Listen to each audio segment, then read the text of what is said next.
Hello guys, how are you. I hope कि आप सभी बहुत अच्छे होंगे। Welcome to my channel HR K खुड़ीवाल। देखिए, आज की इस वीडियो में हम बात करेंगे क्रियमाण कर्म और प्रारब्ध पर। प्रारब्ध क्या होता है और क्रियमाण कर्म क्या होता है।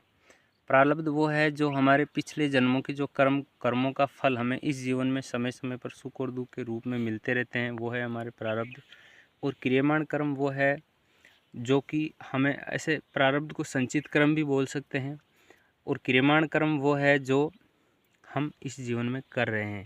लेकिन क्या होता है, कई बार प्रारब्ध की वजह से हम यदि समझ में नहीं आता कि प्रारब्ध क्या है, तो प्रारब्ध की वजह से हमारे क्रियमाण कर्म खराब होते हैं और सबके होते हैं। कोई भी नहीं समझता कि भाई कोई भी घटना जो है वो प्रारब्ध की वजह से हो रही है, अच्छी है या बुरी, लेकिन वो प्रारब्ध की वजह से नहीं समझ करके वो खुद कर्ता भाव की वजह से हम हमारे कर्म जो है वो बिगाड़ लेते हैं। तो कैसे बिगाड़ते हैं, मान लो कि जैसे कोई मान लो लड़का है, उसके माता पिता ने उसको अच्छा पढ़ाया लिखाया, डिग्री करवा दी, डॉक्टरी की पढ़ाई करवा दी, इंजीनियरिंग की पढ़ाई करवा दी। उसके बाद में उसकी जॉब नहीं लगी, यानी काफ़ी मान लो उम्र हो गई, जैसे कि 20-25 साल हो गई, 30 साल हो गई, उसकी नौकरी नहीं लगी। उसकी शादी हो गई, बच्चे हो गए, सब हो गए, फिर भी उसकी नौकरी नहीं लगी। उसके साथ पढ़ने वाले की सबकी नौकरी लगी। ऐसी बहुत सारी कहानियाँ आपके आस पड़ोस में मिल जाएगी। अब क्या होता है, जिस धीरे धीरे लोग क्या होता है उसको टोंट कसते हैं, उसको है ना ऐसे बोलते हैं, भाई ताना मारते हैं कि देखो तुम्हारी नौकरी नहीं लगी, तुम्हारे जीवन में ये हो गया, तुम्हारी वाइफ अच्छी नहीं है, तुम्हारे जो है वो अच्छा नहीं है, तुम्हारे कर्म अच्छे नहीं हैं। और इस वजह से वो डिप्रेशन में चला जाता है। और ऐसे धीरे धीरे करके कई बच्चे सुसाइड कर लेते हैं, कई बच्चे जो है बीमारी की वजह से मर जाते हैं और उनका जीवन जो है ख़राब हो जाता है। किस वजह से हुआ, वो क्रियमाण कर्म की वजह से। वो प्रारब्ध की वजह से नहीं हुआ, प्रारब्ध की वजह से उसको नौकरी नहीं मिली। यानी नौकरी मिलना या नहीं मिलना वो प्रारब्ध है। और जो भी जैसे अ, हमारे जीवन में कितना पैसा आएगा, हमारे जीवन में कितना सुख दुख आएगा, वो सब प्रारब्ध में लिखा हुआ है, वो अपने आप मिलता रहेगा।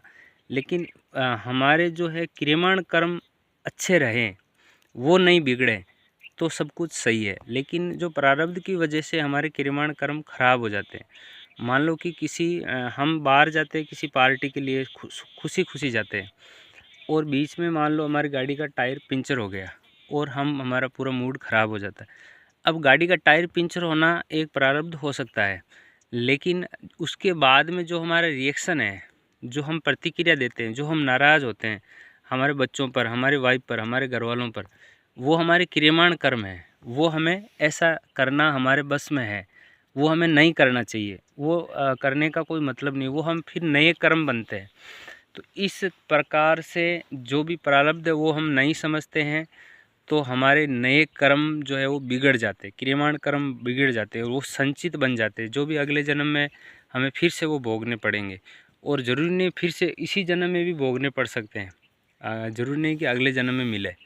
तो होता क्या है कि यदि हमें ये समझ में आ जाता है कि भाई सब कुछ प्रारब्ध की वजह से हो रहा है और हमारे कर्म अच्छे हैं, हमें हमारे कर्मों पर विश्वास करना चाहिए और हमें अच्छे कर्म करने चाहिए, तो फिर कोई दिक्कत नहीं है ना।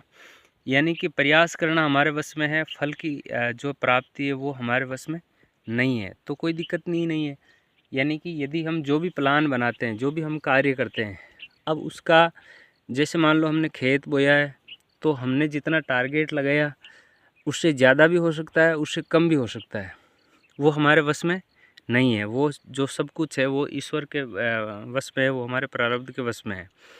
तो उसकी चिंता नहीं करते हुए हमें कार्य करना है, यही हमारा जीवन है।